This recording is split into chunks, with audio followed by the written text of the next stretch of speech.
Jai Shri Krishna, Jai Swami Narayan, Namaste, welcome back. Today we are reading Chapter 15, The Glories of the Descendants of King Priyavrata.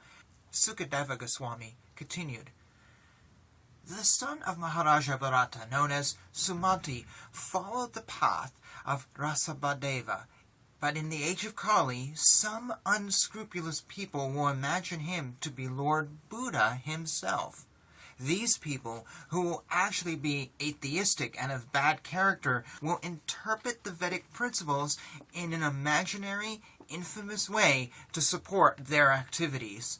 Thus, these sinful people will accept Sumati as Lord Buddha Deva and propagate the theory that everyone should follow the principles of Sumati. In this way, they will be carried away by mental concoctions. From Sumati, a son named Devatajit was born in the womb of his wife named Vridasena. Thereafter, in the womb of Asuri, the wife of Devajit, a son named Devadumna was begotten. Devadumna begot in the womb of his wife Dhanumati, a son named Paramesti. Paramesti begot a son named Pratiha in the womb of his wife Suvakala. Pratiha, as king, personally propagated the principles of self-realization. In this way, not only was he purified, but he became a great devotee of Lord Vishnu and directly realized him. In the womb of his wife, Suvakala, Pratiha begot 3 sons, namely Pratiharta, Prastota, and Udgata. These 3 sons were very expert in performing Vedic rituals. Pratiharta begot 2 sons named Aja and Bhuma in the womb of his wife named Stuti. In the womb of his wife, Rishkulya, King Bhumi begot a son named Udgita. From Udgita's wife, Devakulya, a son named Prastava was born, and Prastava begot a son named Vibhu through his wife Nyutsa. In the womb of his wife, Rati, Vibhu begot a son named Prithusena. Prithusena begot a son named Nakta in the womb of his wife named Akuti. Nakta's wife was Dhruti, and from her womb the great king Gaya was born. Gaya was very famous and pious. He was the best of saintly kings.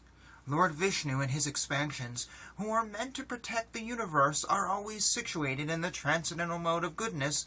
Being the direct expansion of Lord Vishnu, King Gaya was also situated there. Because of this, Maharaja Gaya was equipped with transcendental knowledge. Therefore, he was called Mahapurusha.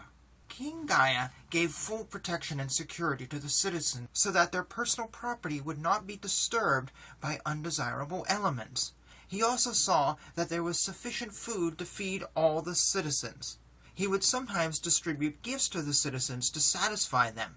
He would also sometimes call meetings and satisfy the citizens with sweet words. He would also give them good instructions on how to become first-rate citizens.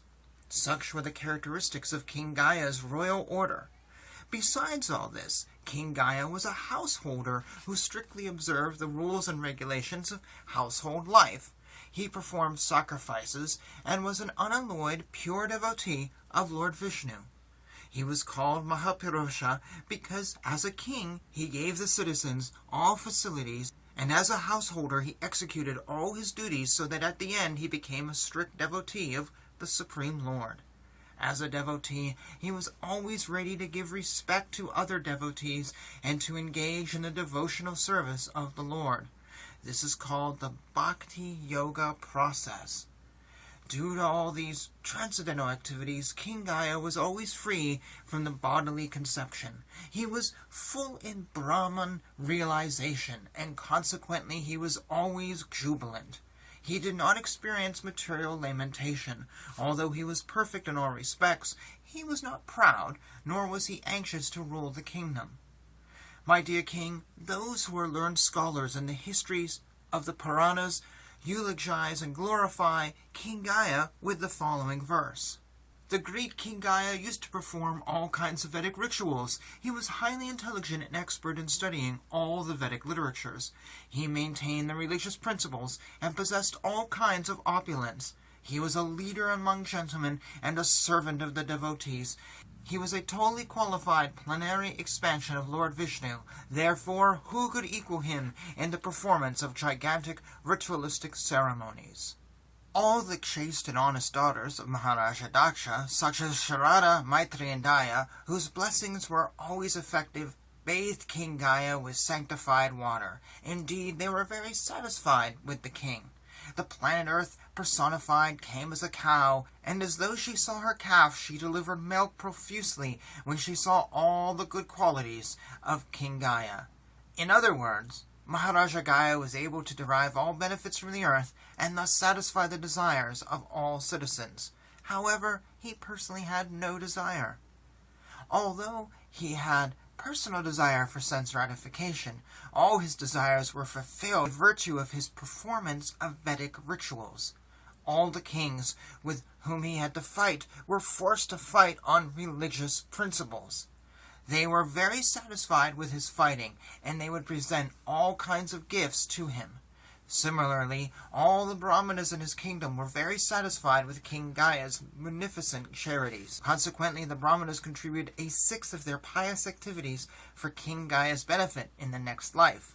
In Maharaja Gaya's sacrifices, there is a great supply of the intoxicant known as soma. King Indra used to come and become intoxicated by drinking large quantities of soma rasa. Also, Lord Vishnu also came and personally accepted all the sacrifices offered unto him with pure and firm devotion in the sacrificial arena. When the Supreme Lord is pleased by a person's actions, automatically all the demigods, human beings, animals, birds, bees, creepers, trees, grass, and other living entities, beginning with Lord Brahma, are pleased. Lord Vishnu is the supersoul of everyone, and he is by nature very pleased. Nevertheless, he came to the arena of Maharaja Gaya and said, "I am fully pleased." In the womb of Gayanti, Maharaja Gaya begot 3 sons, named Siddhartha, Sugati, and Avarodhana. In the womb of his wife, Urna, Siddharthi begot a son named Samrat. The wife of Samrat was Utkala, and in her womb Samrat begot a son named Maritsi. In the womb of his wife, Bindumati, Maritsi begot a son named Bindu. In the womb of his wife, Saranga, Bindu begot a son named Madhu. In the womb of his wife, named Sumana, Madhu begot a son named Viravrata. In the womb of his wife, Bhoja, Viravrata begot 2 sons named Mantu and Pramantu. In the womb of his wife, Satya, Mantu begot a son named Bhavana. And in the womb of his wife, Dushana, Bhavana begot a son named Vatsya.